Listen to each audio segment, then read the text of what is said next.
especial. He soñado con una escuela diferente. Esos niños estaban deseando ir a la escuela para poder jugar todo el rato. Si te gustaba pintar, podías pintar. Si te gustaba correr y saltar, podías hacerlo.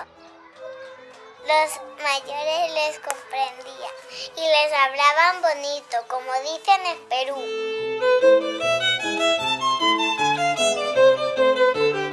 No hay exámenes ni hay deberes. No hacemos tareas como en la escuela, no tenemos un objetivo de aprender algo en el sentido de recordarlo, nada de eso. Generalmente solamente se da tareas y exámenes cuando los niños lo piden.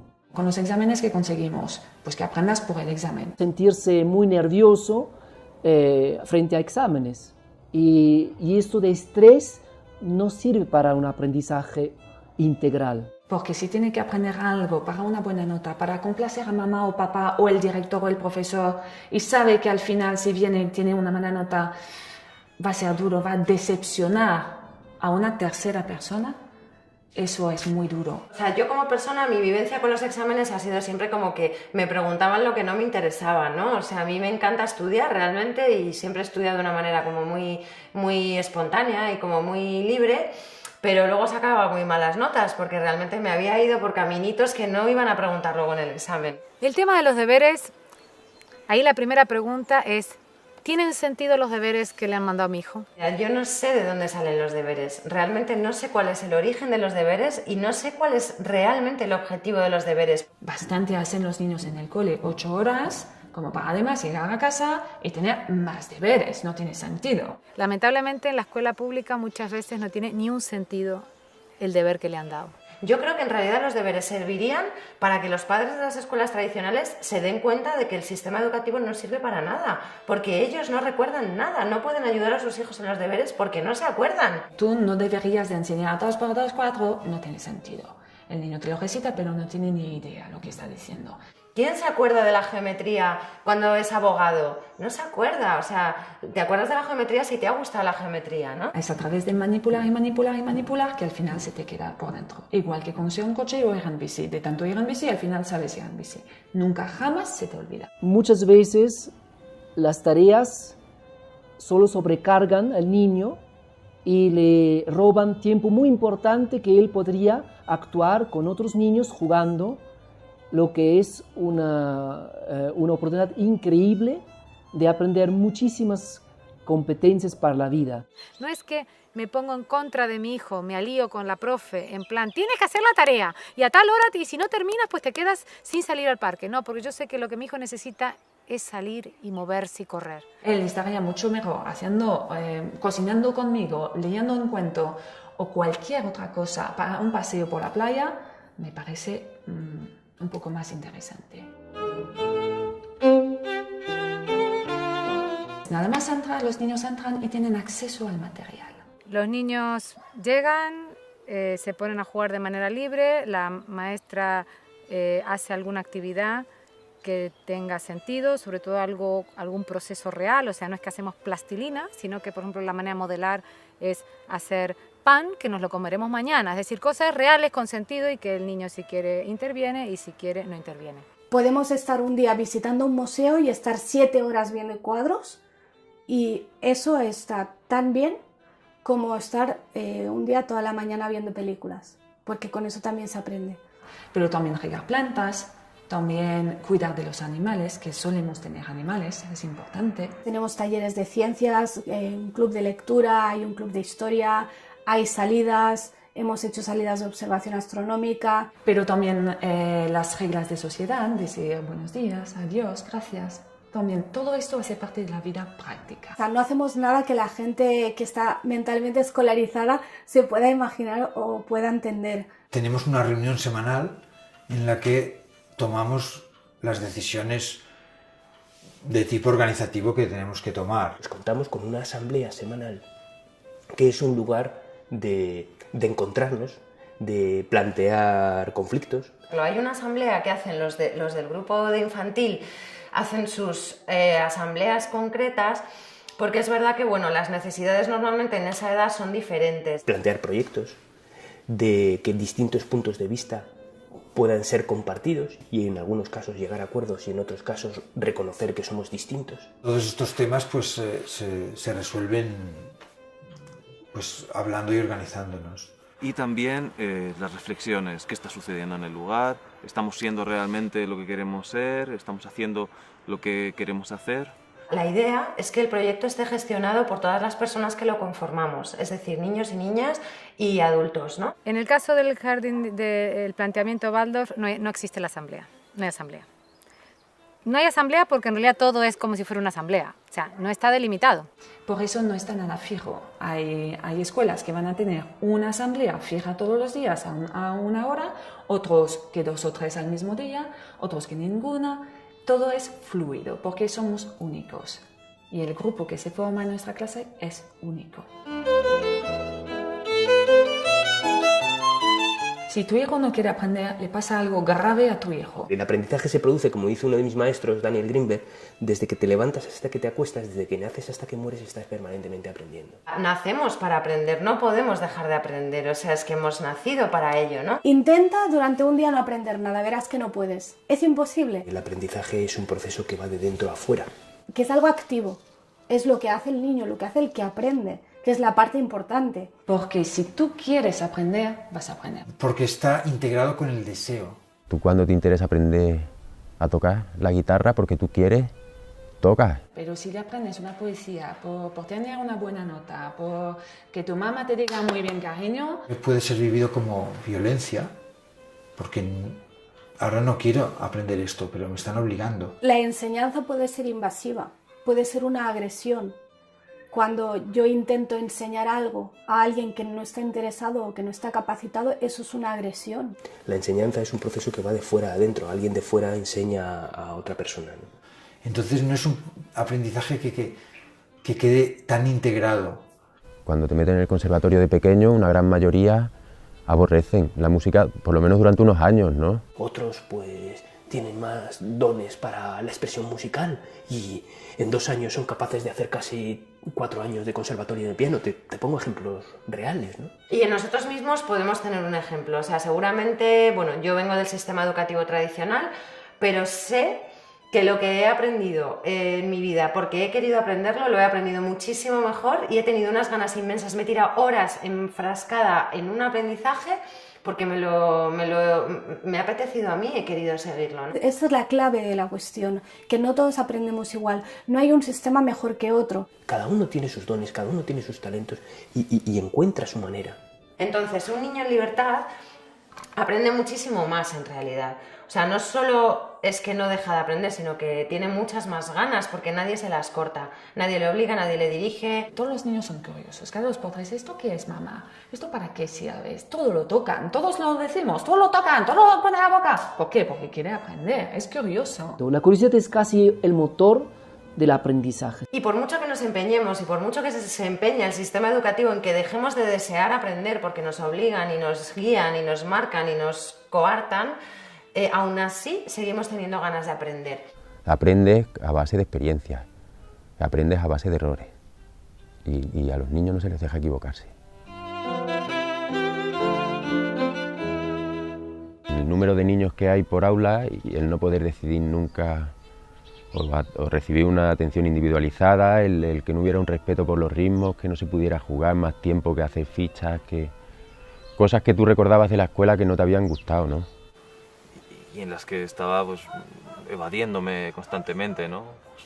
Ya sea físicamente o mentalmente. No te gusta cómo se hacen las cosas, no estás de acuerdo en que sea todo tan estricto desde tan pequeños, que las clases sean iguales con 3 años que en la facultad, ¿no? Pues llegas a la universidad y sigue siendo más o menos lo mismo.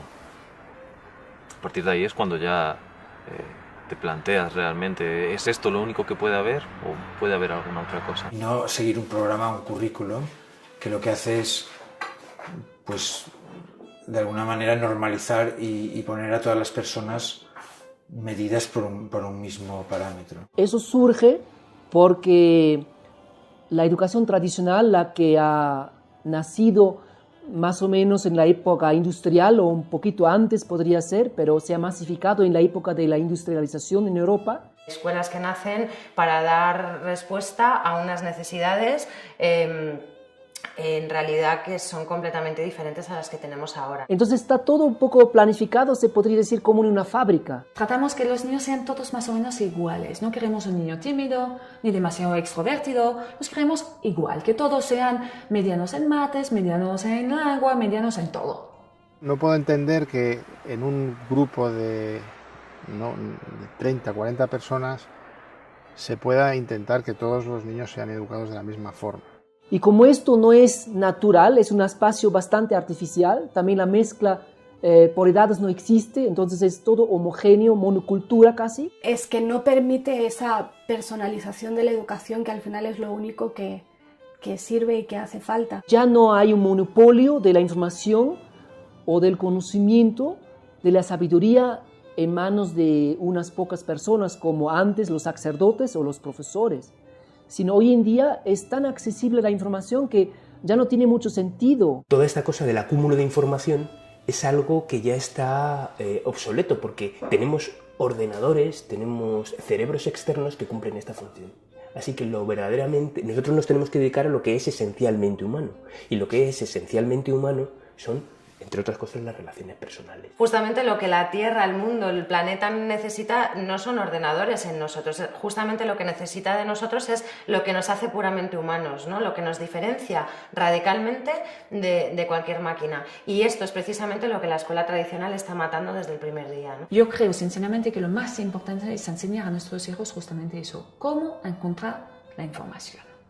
Cómo buscarla y cómo encontrarla y saber distinguir de la que me vale y la que no tanto. Entonces, hoy en día hay un fuerte apoyo de muchas áreas de las ciencias que apoyan un cambio, que sugieren un cambio en educación. Lo que nos dice la vida, lo que nos dice la biología es que la biodiversidad es fuente de promoción de vida. Es decir, donde hay diversidad, hay mucha vida. Es decir, el mundo progresa porque cada uno se dedica a una cosa diferente. Esos barrotes a las ventanas y los niños sentados sin ni siquiera derecho a alimentarse, tienen que pedir permiso para ir al baño. Se basa en lograr disciplina en un espacio cerrado donde se busca sobre todo enfocar en enseñar contenidos. María Montessori desde hace más de un siglo escribió muchos libros, como La educación y la paz es uno de sus libros,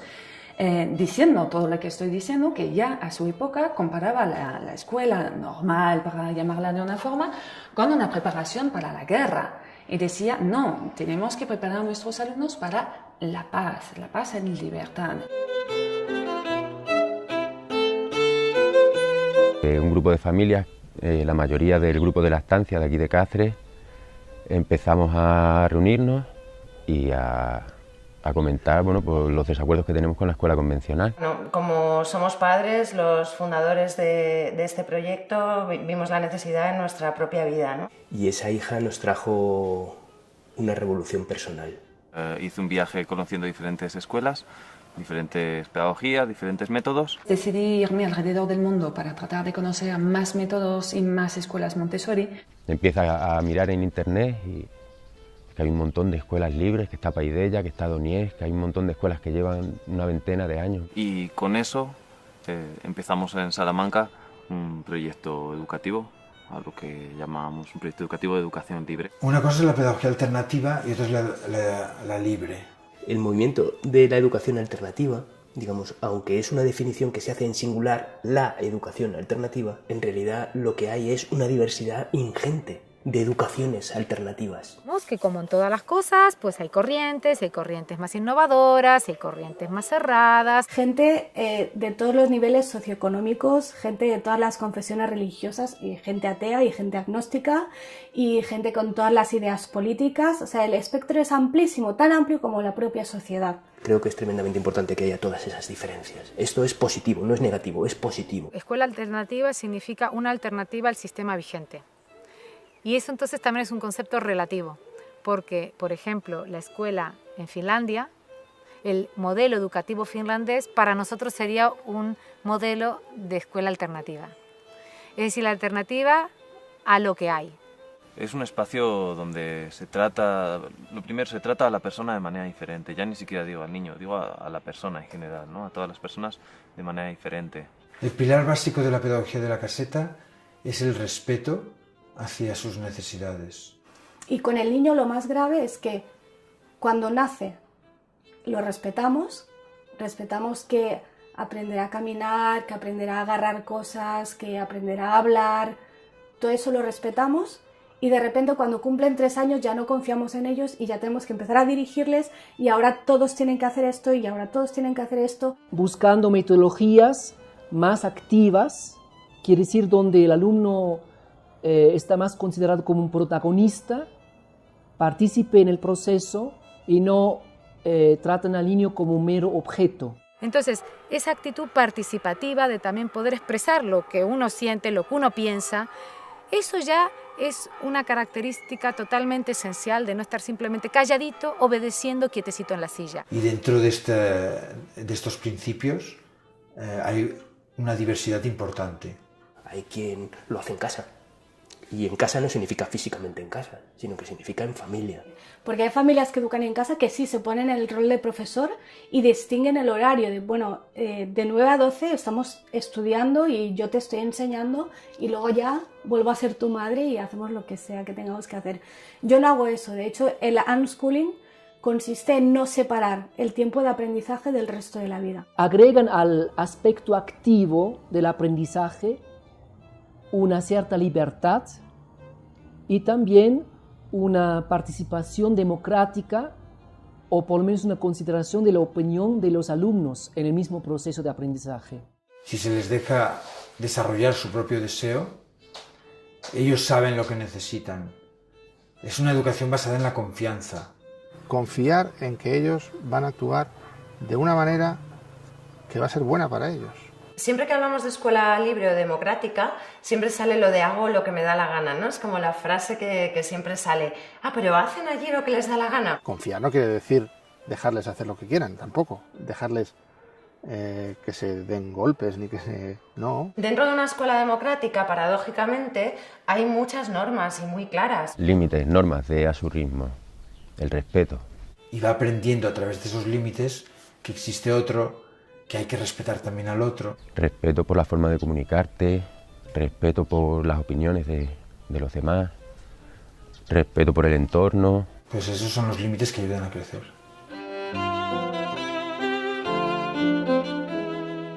Para nosotros es misión fundamental de los adultos que el entorno sea relajado y seguro, para que todo el mundo pueda no estar a la defensiva, sino tenga la oportunidad de mirarse a sí mismo con seguridad y hacer aquello que sienten. Tienes que preparar muy bien el ambiente, el entorno, que tiene que ser cómodo, cálido. María Montessori llama a sus escuelas la casa de los niños. Después, la práctica psicomotriz también aporta una metodología por espacios. Y lo muy divertido es que todo el mundo en España habla de la educación con rincones. Y eso a mí me parece divertido porque la que inventó los rincones es María Montessori, pero María Montessori no los llamó rincones, los llamó espacios. El mismo proyecto se divide por espacios y cada sala a veces también a su vez está dividida por espacios. De hecho, es difícil para un niño o un adulto que no conoce el método Montessori entrar a una escuela y decir eso es mates, eso es lengua. Es casi imposible. Sino que todos pueden ir a las habitaciones correspondientes y usar el material y después devolverlo al sitio. Obviamente todo a la altura de los niños. Cuando digo todo va desde el reloj, desde una imagen hasta el material. Excepto en el laboratorio, que hay material peligroso y delicado, todas las habitaciones, todos los espacios tienen el material está al alcance de los niños. Por ejemplo, tengas un montón de material al alcance de tu mano, que no tengas que pedir permiso para cogerlo. Y bueno, este espacio grande tiene una zona de artística, una mesa que sirve además también como para reunirnos, para hablar. Es una mesa muy grande en la que cabemos todos. Hay sillas, hay mesas, pocas, no hay una por niño, sino que hay, ¿vale? Suelen ser ligeras y obviamente de madera. Y luego hay otra sala que es un poco más grande, más amplia y más vacía, con unas colchonetas y donde es la llamamos la sala de movimiento. De repente crees que no hay nadie, aparecen dos debajo de un colchón. Y esa habitación la verdad es que la que menos cosas tiene y la que más movimiento recibe. Si necesita mover el cuerpo, encuentra su lugar. Si necesita una actividad más tranquila, plástica, también encuentra su lugar. Y luego hay una cocina muy grande donde hacemos talleres de cocina, aprendemos recetas, experimentamos y así. Por definición, cuando dos personas están juntas y conviven juntas, hay conflicto. Permitir a niños que estén jugando hora y media juego libre ininterrumpidamente es el mejor caldo de cultivo para los conflictos y para su resolución. El nivel de conflictividad, de pelea, como decías en tu pregunta, es extremadamente bajo. Lo que está claro a lo mejor es que no hay una manera concreta de resolver un conflicto, no hay una receta para resolver conflictos. Esa sencillez ya da mucho menos competitividad, o sea, ya promueve menos al conflicto. Sabemos que hay espacios más conflictivos y espacios menos conflictivos. Para nosotros, el conflicto es prioridad. Las relaciones humanas son prioridad, porque nadie puede desarrollarse a sí mismo si tiene que estar a la defensiva. O sea, siempre nos estamos moviendo entre un espacio de seguridad, porque el espacio creado por el adulto es un espacio de seguridad, y el permitir la máxima autonomía. Y nosotros definimos este lugar como un lugar donde tenemos que aprender a saber hasta dónde nos podemos expresar, porque los demás también tienen su necesidad de espacio de expresión y nos vamos a rozar. La primera idea es que el conflicto lo pueden resolver ellos. En principio deben resolverlo ellos. A veces es peor intervenir y el conflicto se resuelve peor si interviene un adulto o dos adultos que entre ellos. Si hay un momento de físico, de empujones, metes las manos por medio sin decir nada y te esperas a ver si son capaces de intentar hablar. No permitir que la agresión se dé, que suba el nivel de agresión, ni verbalmente ni físicamente. Uno puede decir todo aquello que siente sobre la otra persona, sobre lo que sintió con la otra persona hizo. Intentas no meterte y sobre todo no dar tu opinión. Sin tomar partido por uno de los dos, sino intentando que siempre sea algo lo más objetivo posible. Y a lo mejor sabes si esa persona ese día viene más revuelta. Algunos pues han vivido situaciones muy difíciles, otros no. Unos piensan de una manera, otros piensan de otra. Entonces partimos de la base que en todo caso todos son víctimas como mucho. Sin juzgarlos, mediar en los conflictos para que todo el mundo tenga la oportunidad de escuchar el punto de vista del otro y en ocasiones se llegue a acuerdos y en ocasiones pues se constate que hay diferencias. Y luego es muy bonito también ver qué normas surgen a partir de ahí. Y aparte, después reflexionar sobre si como hemos actuado es como deberíamos haber hecho, si podíamos haber hecho alguna otra cosa que hubiera sido más justa para todos, bueno, o que hubiera llevado a otra solución. Es que es una maravilla, ¿no? Lo que se puede llegar a crear, ¿no? y a solucionar y de qué forma, ¿no?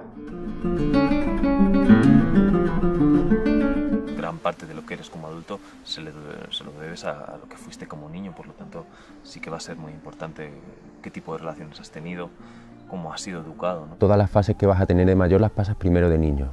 Vemos que tanto más pequeño es el niño, tanto más huella deja lo que hacemos para el resto de su vida. Entonces, si tú de niño has tenido la opción de construirte herramientas, cuando seas mayor te vas a poder adaptar. Sin duda.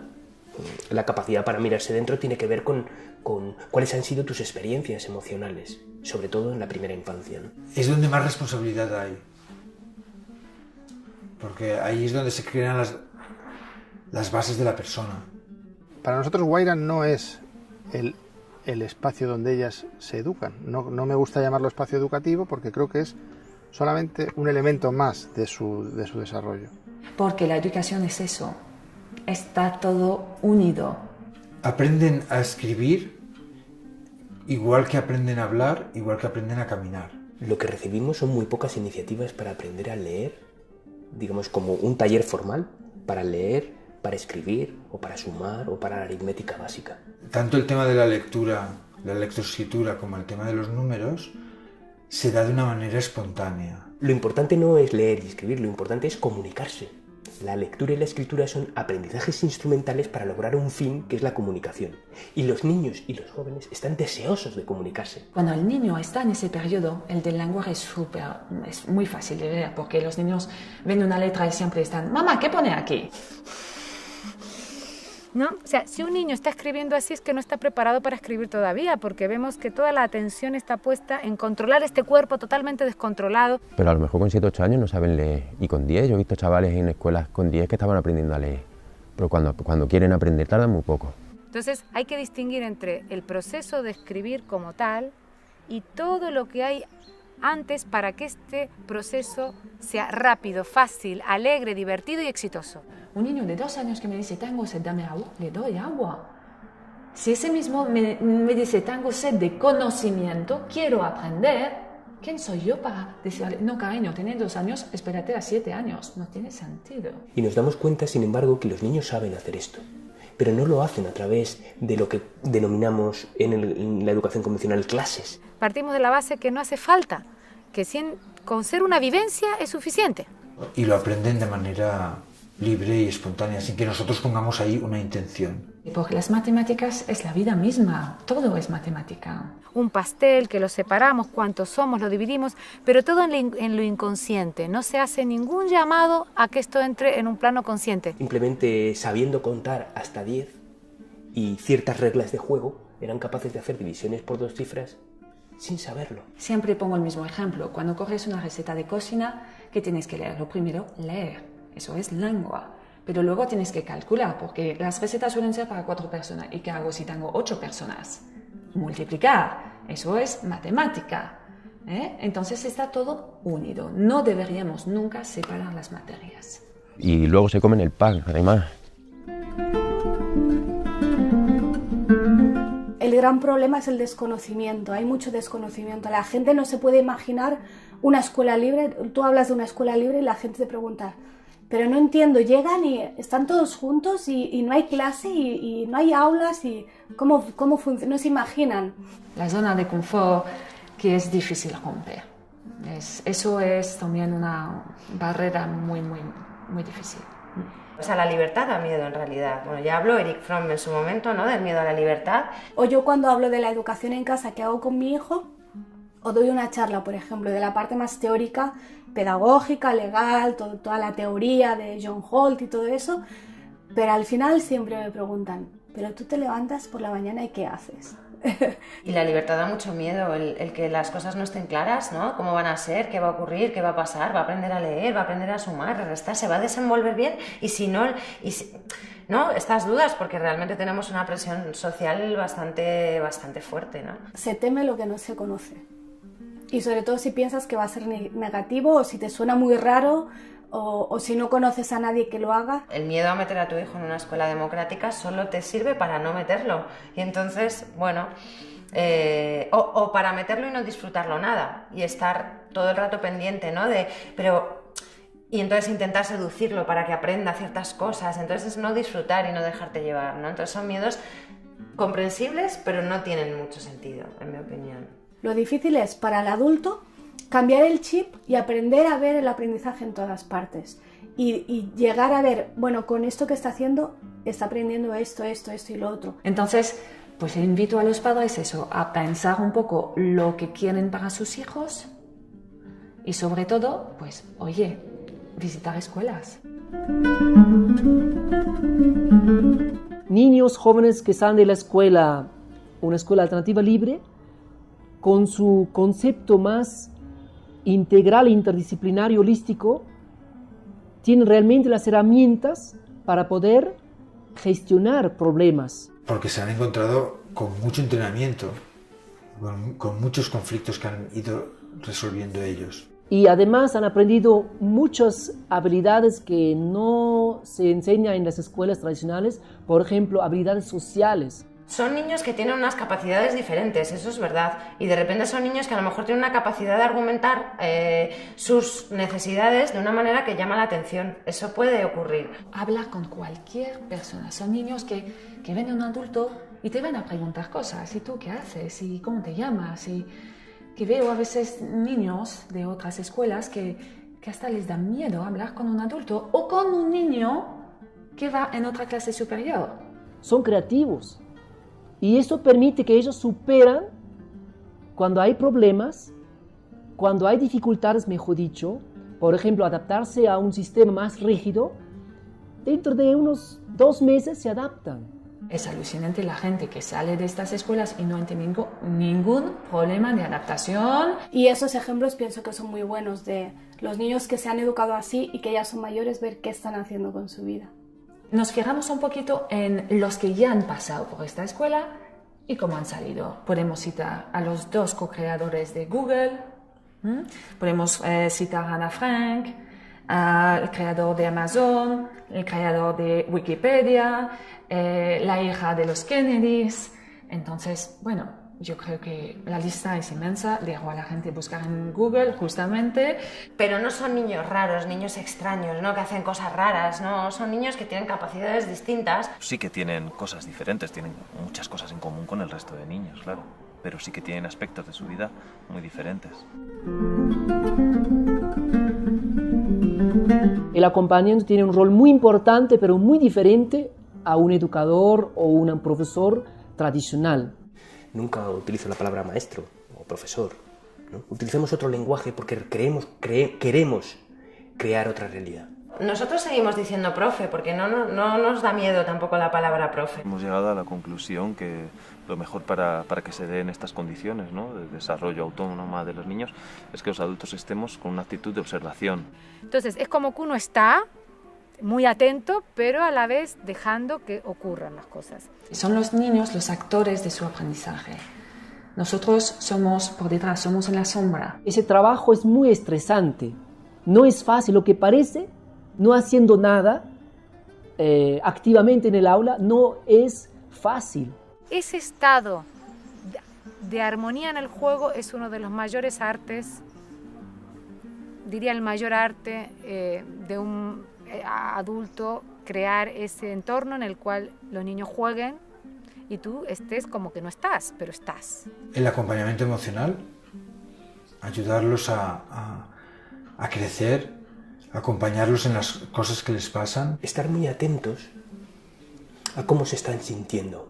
Hay algunos niños o algunas niñas mayores que pueden verbalizarlos, hay otros que no pueden porque todavía son pequeños, entonces tenemos que estar pendientes, tenemos que estar atentos para saber realmente qué es lo que quieren, ¿no? Y es muy interesante ver dónde está despertando un interés y tú qué puedes ofrecerle para que pueda desarrollar, ¿no?, este interés, pero a lo mejor él el interés todavía no te lo ha dicho claramente. Si, por ejemplo, a los 6 años no ha tocado ninguna letra, ningún número, habrá que hacer algo. Eso es mi trabajo como guía, ver cuál es el problema, por qué no le interesa y qué puedo hacer yo para interesar a ese niño. Eso es mi trabajo. Y crear contextos y crear situaciones en las que ellos también puedan desarrollar sus proyectos. Pero son los niños que deben de aprender a servirse, a ver, a gestionar también su cuerpo. Tengo hambre, necesito desayunar. La misión de los adultos también es el de ser buscadores de recursos. Bueno, más que buscadores, encontradores de recursos, ¿no? Como Pipi Calzas Largas. Y otra de las labores es ser mediadores entre los niños y las niñas y los recursos. Cuando un niño o un joven muestra un interés, las personas del equipo de adultos, si uno de nosotros sabe de esto, entonces lo acompaña. Si dentro del equipo de adultos no hay una persona que sabe de esto, te pongo por ejemplo karate, ¿no? Pues entonces buscamos en el entorno de las familias. ¿Qué padre o qué madre sabe de esto? Lo que han visto, ¿no? Siempre es así, siempre hay un referente adulto. ¿Cómo le vas a pedir a un niño que supere ciertas dificultades que pueda tener si tú no estás ahí también como avanzando? Hay gente que sí que lo tienen, ese respeto innato, esa forma de hablar a los niños, de ponerse a su altura para hablarle, de dejarle hablar, criticar, escucharles. La economía, sin duda, es uno de los desafíos que un proyecto de este tipo pues, se encuentra. Esta educación no existe dentro de la escuela pública, pues no tenemos más remedio que hacerlo privado. Y sin duda esto, que es una iniciativa privada que no está subvencionada con fondos públicos, pues se alimenta de las cuotas que pagan la familia. La única entrada de dinero de los proyectos son las cuotas de las familias. Aparentemente se necesitan muchos recursos para hacerla bien. Lleva a que sea una escuela cara. Porque es necesario, a cuantos más niños hacen falta más acompañantes. Y los acompañantes cobran un sueldo simbólico por estar aquí y entonces, bueno, hay una parte de sueldo económico y mucho capital humano. Entonces nos veíamos en la disyuntiva de o no hacerlo o hacerlo con cuotas altas. Según qué países, vemos que cuanto la economía más delicada es, tanto más diferencia hay y tanto más una escuela Waldorf significa ya todo un pack de cierto nivel. Si hay gente que no tiene acceso al proyecto por el tema económico, te hace plantearte hasta qué punto estás haciendo algo alternativo o estás haciendo algo de élite. Cuando empezamos con el proyecto, algo que teníamos claro era eso, ¿no? Que queríamos que fuera accesible a todo el mundo y que lo económico no fuera una barrera. A veces hemos tenido como un diálogo con perspectivas más sociales, de que esto tiene que llegar a todo el mundo. Ahora mismo Guaira es un lugar donde lo económico no es barrera para nadie. Estamos poniendo unos 20 euros al mes para gastos diversos, pues fruta o materiales o alguna visita, alguna salida y cosillas así que hacemos.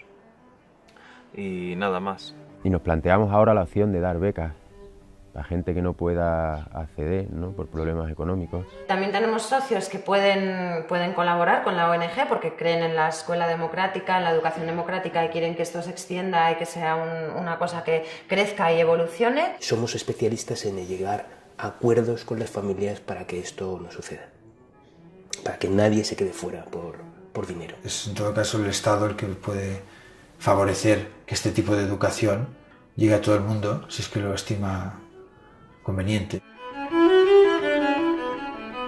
Que si uno realmente quiere crear un centro que sea un poco diferente, al final no puede. Si tienes que cumplir todos los requisitos, vas a acabar creando una escuela como todas las que ya existen. No es ni siquiera legal, realmente hay que decirlo claro, es ilegal educar en casa en España. Técnicamente es lo que se llama inseguridad jurídica, que es lo peor que le puede pasar a un Estado que se llama democrático y de derecho, que significa que uno, aun conociendo las leyes, nunca puede estar seguro de si puede o no puede hacerlo o de qué consecuencias va a tener hacer, en ese caso, educación en casa o educación alternativa fuera del sistema oficial. Hay que fijarnos mucho también en la ley de cada país, porque cada país tiene unas leyes muy complicadas. Luego la regulación es diferente en cada país. Hay países donde es muy libre, donde prácticamente no hay ni requisitos ni controles, y países donde está mucho más controlado. Esto, bueno, puede echar para atrás porque en el fondo las familias que van a un proyecto así están desescolarizando a sus hijos oficialmente.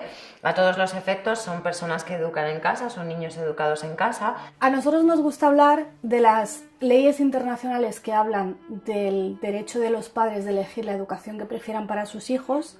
Nos gusta hablar de la Constitución, que habla de derecho a la educación, de libertad, de pues lo mismo que los padres eligen.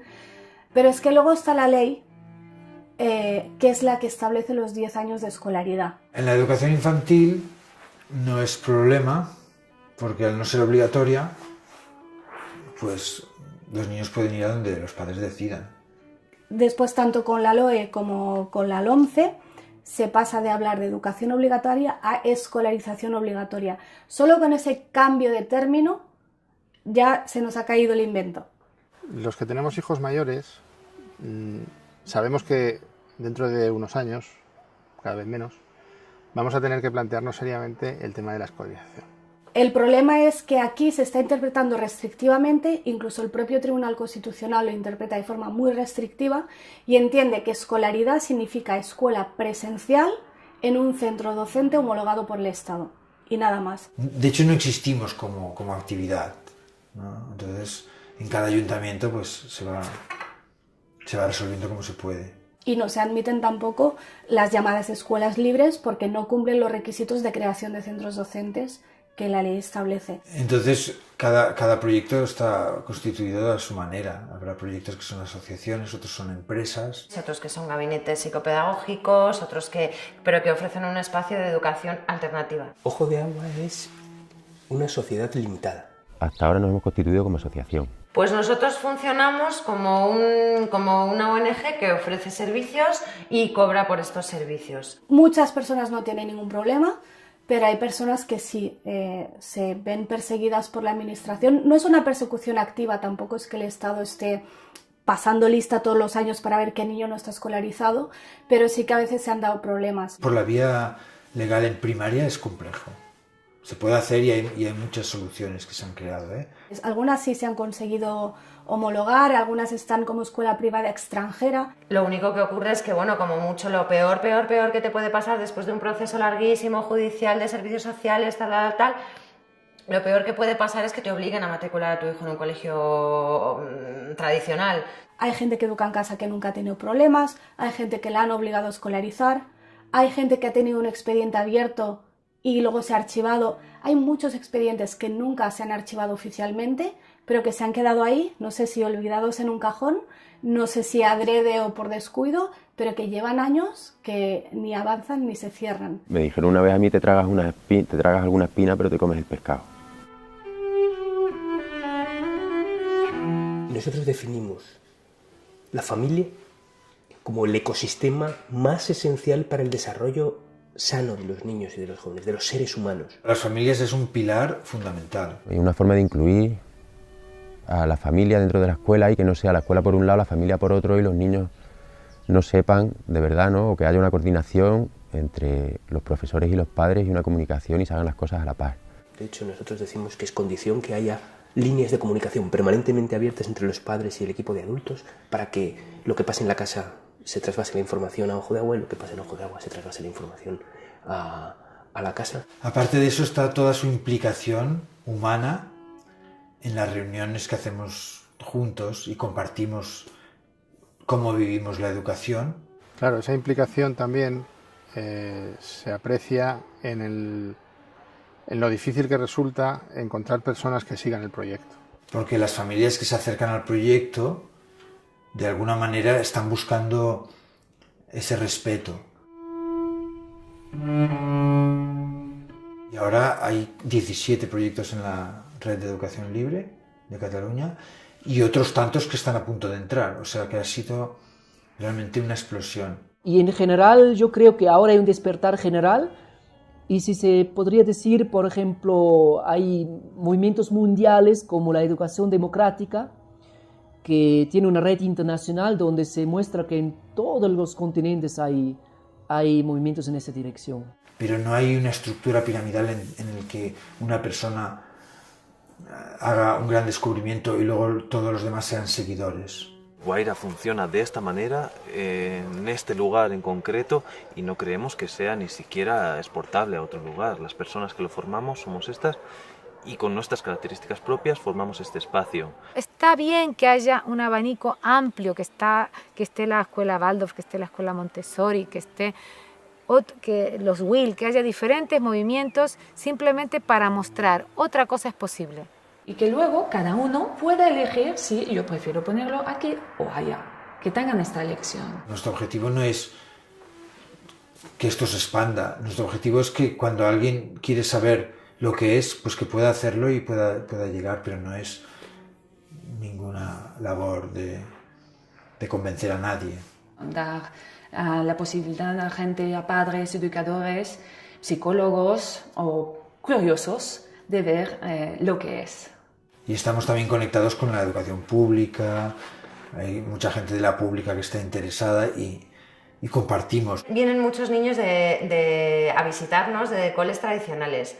Y nos conocen y vienen y entonces, bueno, se comparte mucho. Hay muchos profesores, y me consta, en los centros oficiales, tanto en la privada como en la concertada como en la pública, hay muchos profesores que están intentando cambiar las cosas, hacer las cosas de otra manera, que están intentando quitar libros de texto, quitar exámenes, quitar deberes, pero al final el sistema es tan rígido que no se lo permite.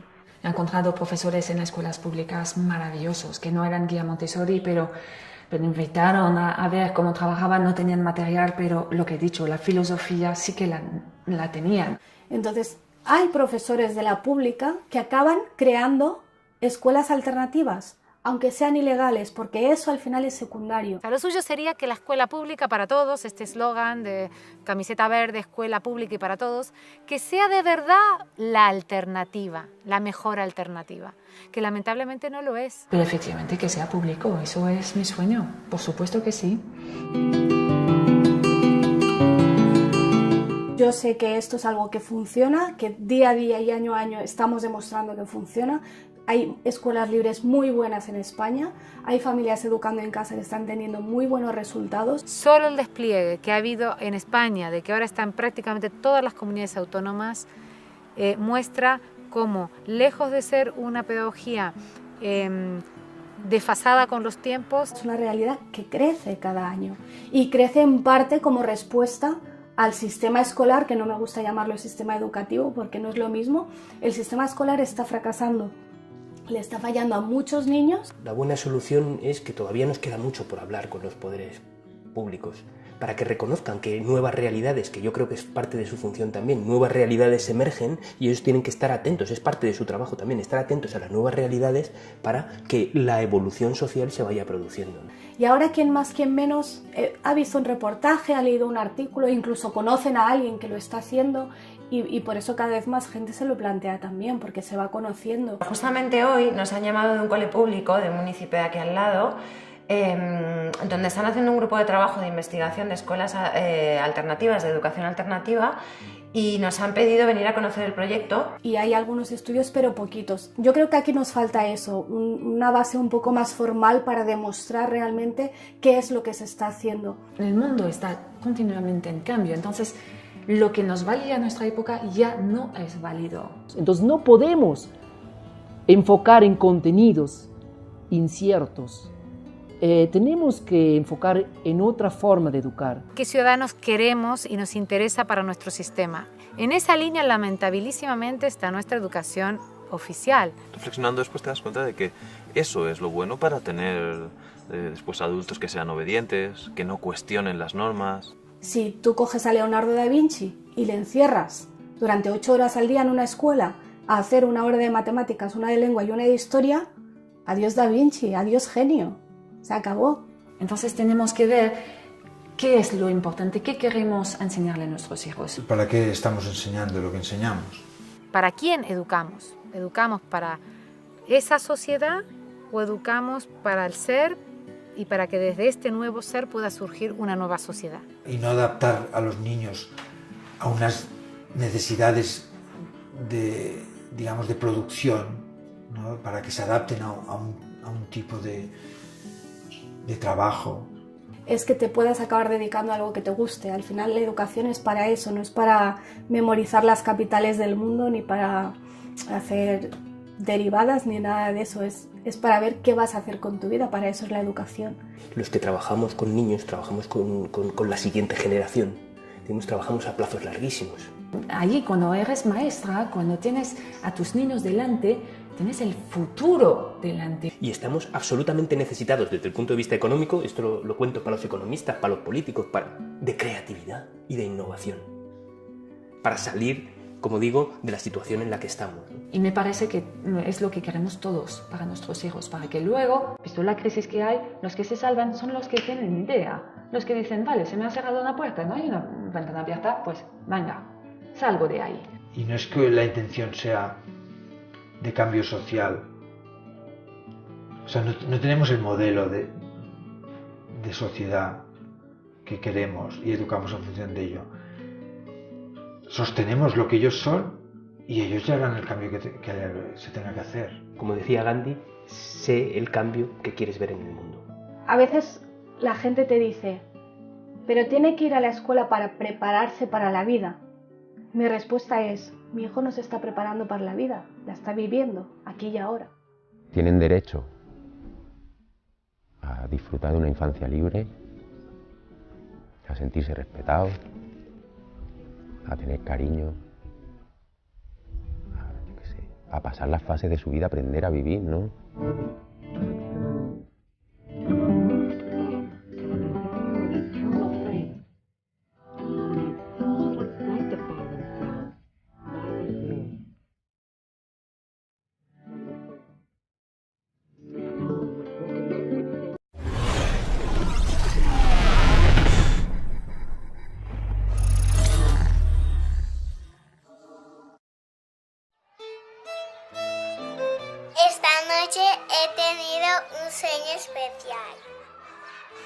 soñado con una escuela diferente.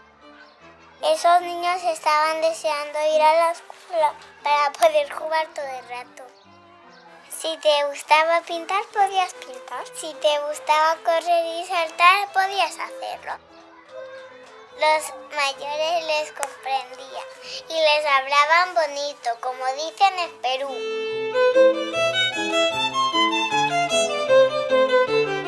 No hay exámenes ni hay deberes. No hacemos tareas como en la escuela, no tenemos un objetivo de aprender algo en el sentido de recordarlo, nada de eso. Generalmente solamente se da tareas y exámenes cuando los niños lo piden.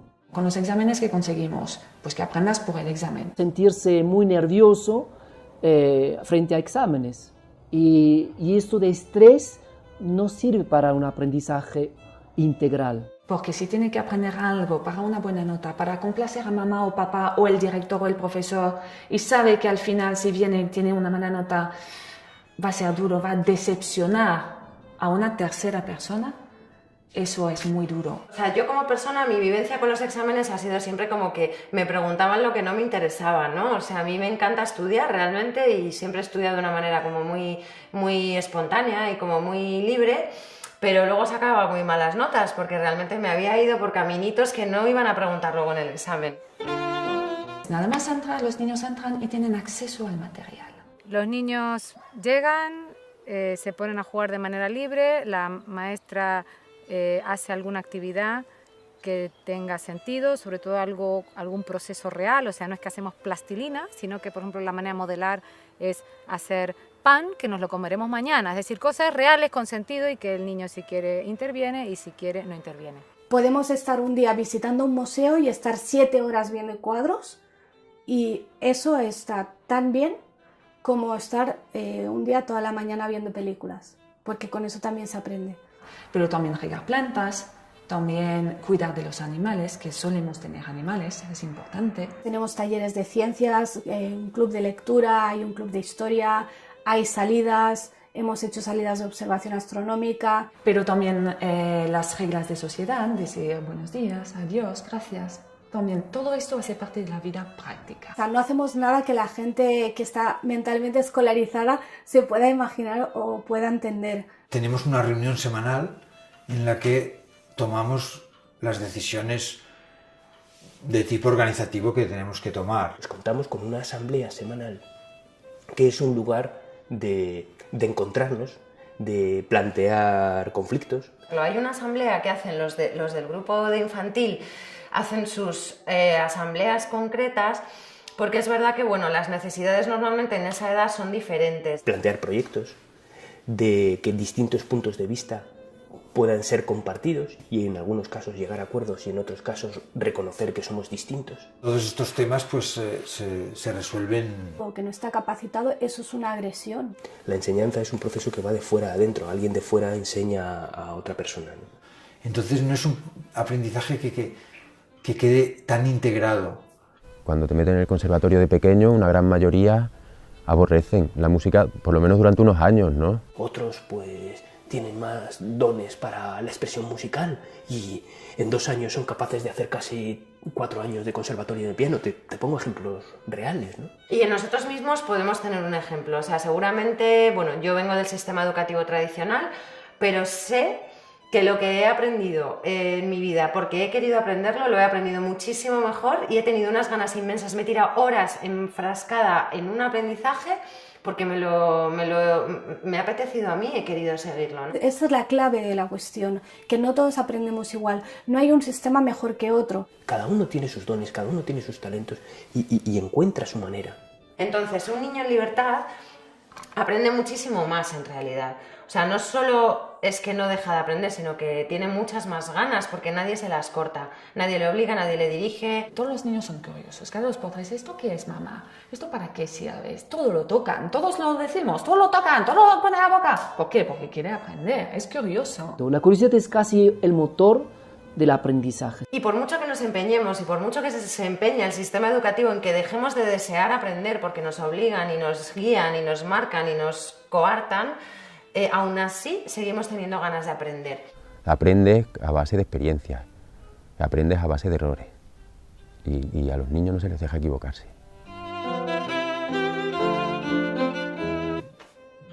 Pues hablando y organizándonos. Y también las reflexiones, qué está sucediendo en el lugar, estamos siendo realmente lo que queremos ser, estamos haciendo lo que queremos hacer. La idea es que el proyecto esté gestionado por todas las personas que lo conformamos, es decir, niños y niñas y adultos, ¿no? En el caso del jardín del planteamiento Waldorf no existe la asamblea, no hay asamblea. No hay asamblea porque en realidad todo es como si fuera una asamblea, o sea, no está delimitado. Por eso no está nada fijo. Hay escuelas que van a tener una asamblea fija todos los días a una hora, otros que 2 o 3 al mismo día, otros que ninguna. Todo es fluido porque somos únicos y el grupo que se forma en nuestra clase es único. Si tu hijo no quiere aprender, le pasa algo grave a tu hijo. El aprendizaje se produce, como dice uno de mis maestros, Daniel Grimberg, desde que te levantas hasta que te acuestas, desde que naces hasta que mueres, estás permanentemente aprendiendo. Nacemos para aprender, no podemos dejar de aprender, o sea, es que hemos nacido para ello, ¿no? Intenta durante un día no aprender nada, verás que no puedes. Es imposible. El aprendizaje es un proceso que va de dentro a fuera. Que es algo activo. Es lo que hace el niño, lo que hace el que aprende, que es la parte importante. Porque si tú quieres aprender, vas a aprender. Porque está integrado con el deseo. Tú cuando te interesa aprender a tocar la guitarra porque tú quieres, tocas. Pero si le aprendes una poesía por tener una buena nota, por que tu mamá te diga muy bien cariño... Puede ser vivido como violencia, porque ahora no quiero aprender esto, pero me están obligando. La enseñanza puede ser invasiva, puede ser una agresión. Cuando yo intento enseñar algo a alguien que no está interesado... El tema de los deberes, ahí la primera pregunta es, ¿tienen sentido los deberes que le han mandado a mi hijo? Yo no sé de dónde salen los deberes, realmente no sé cuál es el origen de los deberes y no sé cuál es realmente el objetivo de los deberes. Bastante hacen los niños en el cole, 8 horas, como para además llegar a casa y tener más deberes, no tiene sentido. Lamentablemente en la escuela pública muchas veces no tiene ni un sentido el deber que le han dado.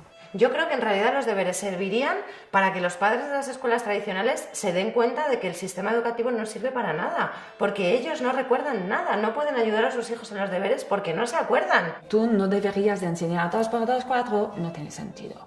El niño te lo recita, pero no tiene ni idea lo que está diciendo. ¿Quién se acuerda de la geometría cuando es abogado? No se acuerda, o sea, te acuerdas de la geometría si te ha gustado la geometría, ¿no? Es a través de manipular y manipular y manipular que al final se te queda por dentro. Igual que conducir un coche o ir en bici. De tanto ir en bici, al final sales ir en bici. Nunca jamás se te olvida. Muchas veces las tareas solo sobrecargan al niño y le roban tiempo muy importante que él podría actuar con otros niños jugando, lo que es una oportunidad increíble de aprender muchísimas competencias para la vida. No es que me pongo en contra de mi hijo, me alío con la profe, en plan, tienes que hacer la tarea y a tal hora, y si no terminas, pues te quedas sin salir al parque. No, porque yo sé que lo que mi hijo necesita es salir y moverse y correr. Él estaría mucho mejor cocinando conmigo, leyendo un cuento o cualquier otra cosa para un paseo por la playa, me parece un poco más interesante.